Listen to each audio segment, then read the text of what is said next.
अस्सलामुअलैकुम everyone, welcome back to my channel. आज जो टॉपिक हम डिस्कस करने वाले हैं उसका नाम है speech act theory. Speech act theory basically pragmatics की ही एक ब्रांच है जिसके अंदर हम मीनिंग्स को, वर्ड्स को लैंग्वेज के अंदर देखते हैं। प्रैग्मेटिक्स जो है, ये वर्ड निकला है प्रैग्मा से, जिसका मतलब है एक्शन। इसके अंदर हम हिडन मीनिंग जो होते हैं लैंग्वेज के अंदर और उनके जो एक्शंस होते हैं, जो एक्शंस परफॉर्म किए जाते हैं उन वर्ड्स के मीनिंग्स के थ्रू लैंग्वेज के अंदर, हम उनको स्टडी करते हैं। प्रैग्मेटिक्स जो है ये मीनिंग्स की स्टडी से रिलेटेड होती है। Moving forward, speech act theory के इंट्रोडक्शन देख लेते हैं। स्पीच एक्ट थ्योरी को इंट्रोड्यूस करवाया है J.L. ऑस्टिन ने अपनी एक वेल नोन बुक के अंदर, जिसका नाम है how do things with words. इसको इंट्रोड्यूस करवाया है 1975 में और कई जगह पर लिखा हुआ है कि इसको इंट्रोड्यूस करवाया गया है 1962 के अंदर। स्पीच एक्ट थ्योरी जो है ये एक सब फील्ड है प्रैग्मेटिक्स की, जिसके अंदर स्टडी किया जाता है कि वर्ड्स किस तरह से एक्शंस को प्ले करते हैं, एक्शंस किस तरह से परफॉर्म किए जाते हैं through words.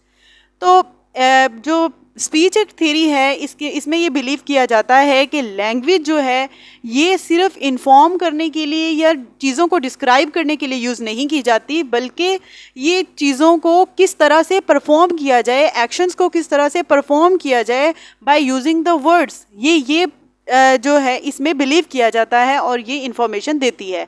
In simple words, actions जो हैं ये परफॉर्म किए जाते हैं actions through utterances, through words, कि किस तरह से वर्ड्स को बोलने के बाद किस तरह से फिर आगे एक्शंस परफॉर्म किए जाते हैं, और इस पूरे प्रोसेस को हम नाम देते हैं स्पीच एक्ट का, और ये स्पीच एक्ट थ्योरी के नाम से जानी जाती है। डेफिनेशन देख लेते हैं स्पीच एक्ट थ्योरी की। तो speech act in linguistics is something expressed by an individual that not only present information but performs an action as well.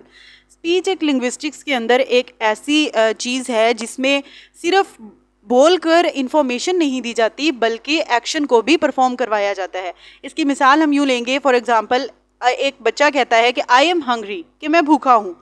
वो इसमें अपनी भूख का इजहार कर रहा है। इसका मतलब ये है कि वो सामने वाले से कह रहा है कि मुझे कुछ खाने को दिया जाए, और उसको बदले में कुछ खाने को दिया जाता है, एक्शन परफॉर्म होता है। वो अपने वर्ड्स के थ्रू एक्सप्रेस करता है कि आई एम हंग्री, मुझे भूख लगी है, और सामने से उसको जो खाना या फूड मिलती है वो उसका एक्शन, उसके वर्ड्स का नेक्स्ट एक्शन परफॉर्म होता है कि उसको बदले में खाना दिया जाता है। So this is speech act. Next है हमारे पास types of speech act. First type है locutionary speech act, second is illocutionary speech act, and third है परलोकेशनरी स्पीच एक्ट। हम इनको वन बाय वन डिटेल में डिस्कस करते हैं कि ये टाइप्स क्या हैं। Locutionary speech act. Locutionary speech act जो है ये एक ऐसी बेसिक फर्स्ट टाइप है जिसके अंदर जो बात की गई होती है, जो as such as it is जो वर्ड्स बोले जाते हैं उनका मीनिंग देखा जाता है। यानी उसका कॉन्टेक्स्ट या उसका कोई सिचुएशन को देखकर मीनिंग फाइंड आउट नहीं किया जाता, बल्कि लिटरल मीनिंग जो होता है उन वर्ड्स का एज इट इज़, जैसे उन वर्ड्स का मीनिंग हो उनको वैसे ही परसीव किया जाए। This is called locutionary speech act.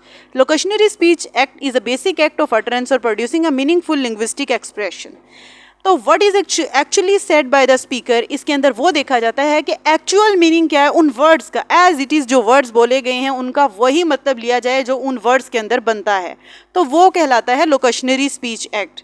For example, someone say the coffee tastes great, तो इसका मतलब ये हुआ कि कॉफ़ी का टेस्ट जो है ये ग्रेट है, एज इट इज़ इसका मीनिंग यही लिया जाएगा कि कॉफ़ी का टेस्ट ग्रेट है, बस। Second type is illocutionary speech act. Illocutionary speech act एक ऐसा एक्ट है जिसके अंदर ऑर्डर दिया जाता है, कमांड दी जाती है, या जिसमें प्रॉमिस किया जाता है।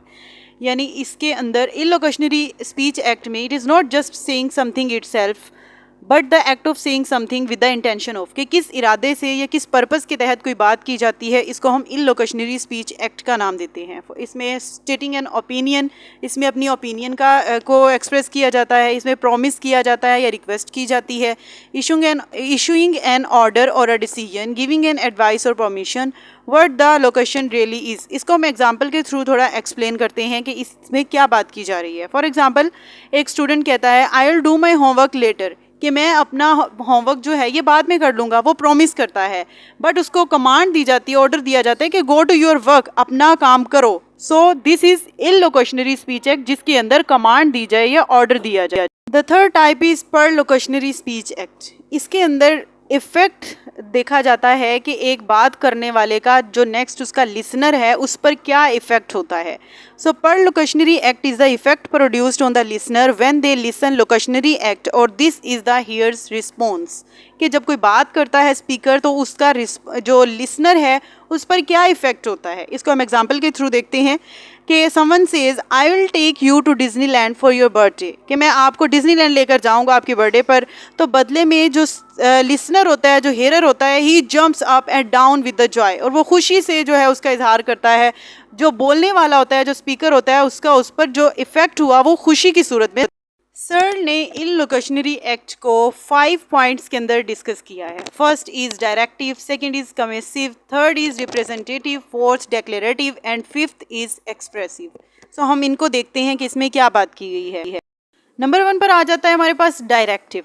डायरेक्टिव के अंदर रिक्वेस्ट की जाती है, जो स्पीकर होता है वो कोशिश कर रहा होता है कि अपनी बात को, या उसकी जो बात होती है उसके अंदर कमांड होती है, रिक्वेस्ट होती है, इनविटेशन होता है। ठीक है, एग्जाम्पल के थ्रू इसको एक्सप्लेन करते हैं कि can you pass me the salt. इसमें वो रिक्वेस्ट कर रहा है, अपने सेकंड जो उसके साथ बैठा हुआ है उसको कर रहा है, या सामने वाले को कर रहा है कि can you pass me the salt, please आप मुझे ये साल्ट पास कर सकती हैं। सो डायरेक्टिव के अंदर रिक्वेस्ट और कमांड को देखा जाता है। और कमिसिव जो होता है उसके अंदर स्पीकर जो है वो कमिट कर रहा होता है, कमिटमेंट कर रहा होता है, यानी कि प्रॉमिस कर रहा होता है फ्यूचर के अंदर। जैसे if you do it again I will beat you, कि अगर तुम ऐसा काम दोबारा करोगे तो मैं तुम्हें मारूंगा। नेक्स्ट टाइप है हमारे पास रिप्रेजेंटेटिव और एजर्टिव। इसके अंदर स्पीकर बिलीव कर रहा होता है या प्रिडिक्ट कर रहा होता है किसी चीज़ के बारे में। For example I call him a liar, कि मैं उसे झूठा कहता हूँ। इसके अंदर वो प्रिडिक्ट कर रहा है कि ये झूठा है और मैं इसको लायर बोल रहा हूँ। The speaker describe someone as a liar as he believe. Fourth type है डिक्लेरेटिव।